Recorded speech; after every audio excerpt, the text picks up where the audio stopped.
Donc bonsoir à tous. Nous allons parler ce soir des contrats de mariage et plus spécifiquement du choix du contrat de mariage. Dès que des époux sont mariés, ils sont soumis à un régime matrimonial. Le régime matrimonial, c'est l'ensemble des règles qui régissent la propriété et la gestion des biens des époux. Donc le régime matrimonial peut être fixé soit par un contrat de mariage, soit par la loi. Certains époux n'envisagent pas de s'unir sans avoir fait préalablement un contrat de mariage. C'est dans leur culture, ça leur paraît évident qu'il faut faire un contrat de mariage. Par contre, une grande majorité de couples pensent que on se marie, on souhaite que tous les biens soient aux deux époux en commun et ils n'envisagent même pas de faire de contrat. C'est une question très personnelle, le choix du contrat de mariage. C'est pour ça que de toute façon, je vous conseille vivement d'aller dans une étude, de parler de votre situation personnelle, des questions qui vous sont propres, si c'est votre premier mariage, un deuxième mariage, si vous avez déjà des enfants ensemble, si vous n'en avez pas. Il faut vraiment que quelqu'un vous conseille et vous renseigne pour qu'il puisse établir un contrat de mariage qui vous convienne à vous. Donc on va articuler la conférence en 3 parties. Une première partie durant laquelle je vais évoquer les règles qui s'appliquent quel que soit le régime matrimonial que vous adoptez, c'est ce qu'on appelle en droit français le régime primaire. Nous évoquerons ensuite les différents contrats de mariage que l'on peut vous proposer et ensuite on dira un petit mot du mariage international. Donc, nous allons commencer par les règles qui s'appliquent, quel que soit le régime matrimonial que vous adoptez. C'est le régime primaire. Donc, il s'agit d'une part des devoirs et des droits des époux. Alors, les devoirs des époux, pour ceux qui sont mariés ou qui ont été mariés, ça va leur rappeler quelque chose. Vous vous devez mutuellement respect, fidélité, secours et assistance. Vous vous obligez à une communauté de vie. Vous devez choisir ensemble votre résidence familiale et cette résidence familiale est très protégée en droit français, c'est-à-dire que même si l'un des époux est seul propriétaire de la résidence familiale, il ne pourra jamais la donner en garantie ou la vendre sans l'accord de son conjoint, simplement pour protéger les conjoints et la famille. Les époux doivent également contribuer aux charges du mariage à proportion de leurs facultés respectives. Les charges du mariage, c'est les courses, les soins médicaux, les factures EDF, voilà, vous connaissez, je pense, au quotidien. Donc, les contributions aux charges du mariage se font en fonction des facultés financières respectives des époux. C'est-à-dire que si madame gagne 3 fois plus que monsieur, c'est madame qui fera 3 fois plus à Auchan. C'est clair.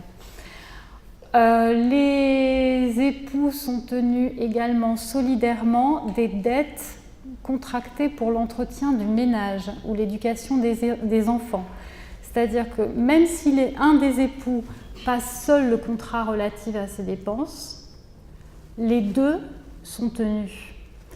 Alors, bien évidemment, la solidarité s'applique pour des dépenses normales, pas pour des dépenses manifestement excessives, eu égard aux revenus des deux époux. Alors, après les devoirs, les droits des époux, chacun des époux peut exercer une profession, il peut percevoir ses salaires et il peut disposer de ses salaires après avoir acquitté l'ensemble des charges du ménage, en fonction de ses facultés respectives. L'époux peut également ouvrir un compte bancaire et chacun des époux peut porter, à titre d'usage, le nom de l'autre époux. Voilà les règles de base du régime primaire, qui s'appliquent donc quel que soit le régime matrimonial. Donc maintenant, nous allons voir ensemble les différents régimes matrimoniaux qu'on peut vous proposer. Vous avez d'une part des régimes communautaires et d'autre part des régimes séparatistes. On va commencer par les régimes communautaires. Alors, vous avez différents types de régimes communautaires. Vous avez tout d'abord la communauté de biens meubles et acquets. c'est le régime légal des personnes qui se sont mariées sans contrat de mariage avant le 1er février 1966. Et actuellement, c'est un régime qui peut être adopté donc par contrat de mariage. Les biens sont communs, donc les meubles et les biens acquis sont communs. Tous les biens sont communs, donc à l'exception des immeubles qui sont recueillis par les futurs époux au cours de la communauté à titre gratuit, une donation, une succession, ou avant le mariage. Après, vous avez la communauté d'acquis. La communauté d'acquis, c'est le régime légal actuel en France, c'est le régime qui s'applique si vous ne faites pas de contrat de mariage, puisque comme on l'a vu, même sans contrat de mariage, vous avez un régime matrimonial. La communauté d'acquis, tous les biens acquis ensemble sont communs. Les biens acquis pendant le mariage. Tous les revenus sont communs, par contre sont propres tous les biens que chaque époux possédait avant le mariage ou qu'il recueille au cours du mariage par succession ou par donation. En ce qui concerne la gestion des biens, chacun des époux peut gérer seul les biens communs, mais certaines opérations importantes comme vendre un bien, donner un bien en garantie lorsque vous empruntez, doivent être autorisées par les deux époux. En ce qui concerne les dettes, si l'un des époux s'endette, les créanciers peuvent saisir la totalité des biens communs, ainsi que les propres de l'époux qui s'est endetté. C'est pour ça que lorsque l'un des conjoints exerce une profession à risque, une profession libérale, une activité indépendante, une activité de commerçant, on conseille souvent de choisir un autre régime que le régime de la communauté aux acquis, parce qu'on peut tout perdre. La communauté réduite aux acquis peut être aménagée.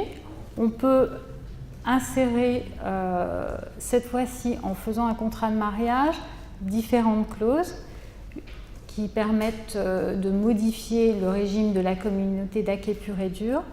On peut mettre une clause de prélèvement moyennant indemnité. Dans ce cas-là, en cas de dissolution de la communauté, l'un des conjoints a le droit de choisir un bien par priorité. Et bon, bien entendu, il désintéresse l'époux. Et si la valeur du bien excède la part qu'il devait avoir dans la communauté, il doit une soulte, simplement.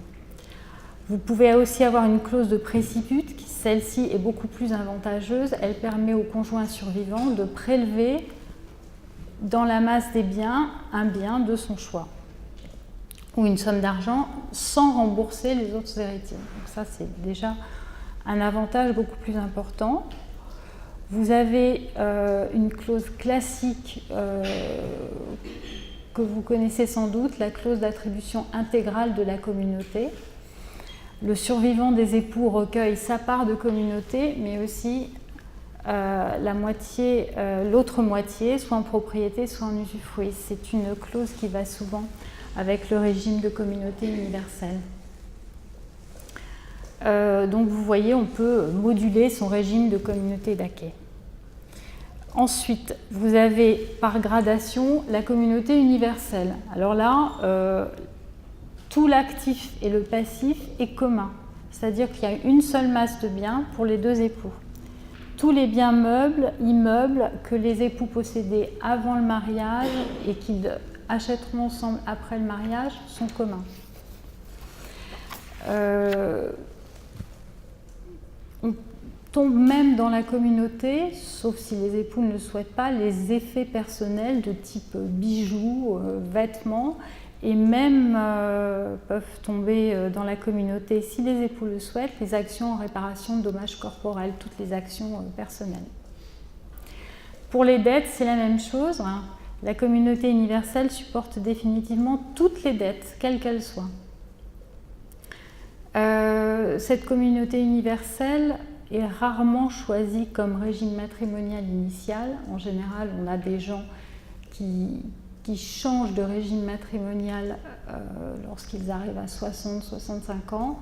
Ils passent dans un régime de communauté universelle parce qu'ils pensent que comme ça leur conjoint survivant sera protégé, ce sera plus facile pour lui d'appréhender les biens puisqu'il n'y aura pas d'ouverture de succession, tout ira au conjoint survivant.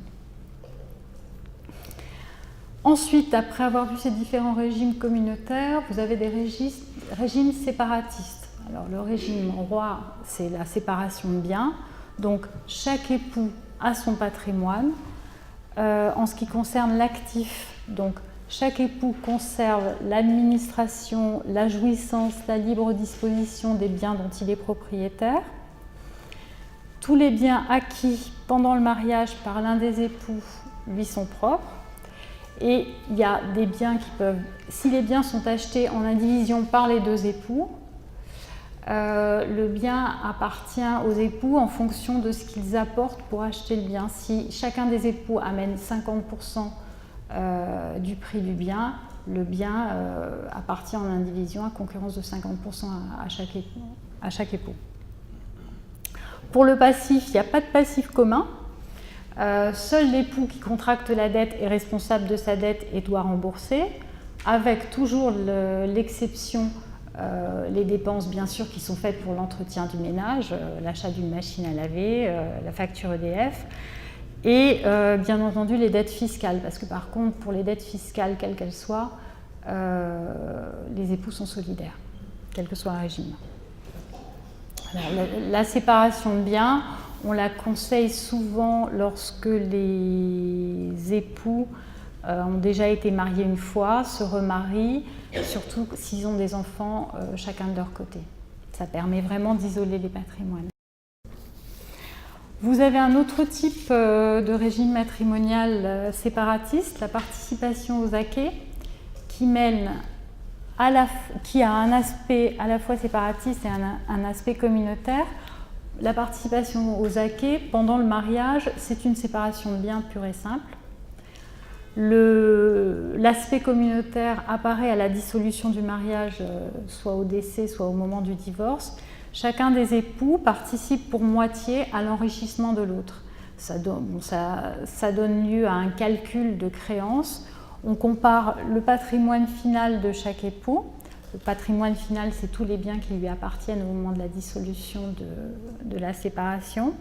Et le patrimoine originaire, c'est-à-dire les biens qui appartenaient à chacun des époux au jour de leur mariage ou ceux qui ont été acquis par donation ou succession. Et si on constate un enrichissement d'un des époux, l'enrichissement est partagé par moitié, chacun profite de la moitié de l'enrichissement. Et en général, le montant de l'enrichissement, c'est une créance et elle est versée en argent.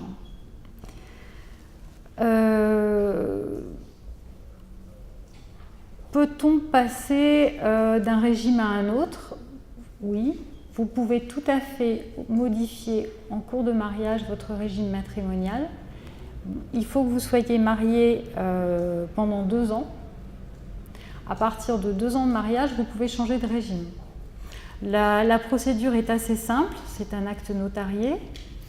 Si vous n'avez pas d'enfants mineurs, le changement de régime n'a pas besoin d'être homologué par un juge, l'acte notarié suffit. De la même façon, on va quand même interroger vos enfants majeurs. Si aucun des enfants majeurs ne s'oppose au changement de régime, vous n'avez pas besoin non plus d'une homologation judiciaire. L'acte authentique de changement de régime suffit. À défaut de présence de mineurs ou d'opposition, donc le changement est acquis aux époux passé un délai de 3 mois après la signature du contrat qui définit le nouveau régime. Je vais maintenant dire un petit mot du mariage qui est dit international. Il y a 3 situations qui sont possibles. 2 époux français qui vivent à l'étranger, 2 époux étrangers qui vivent en France et 2 époux qui ont des nationalités différentes.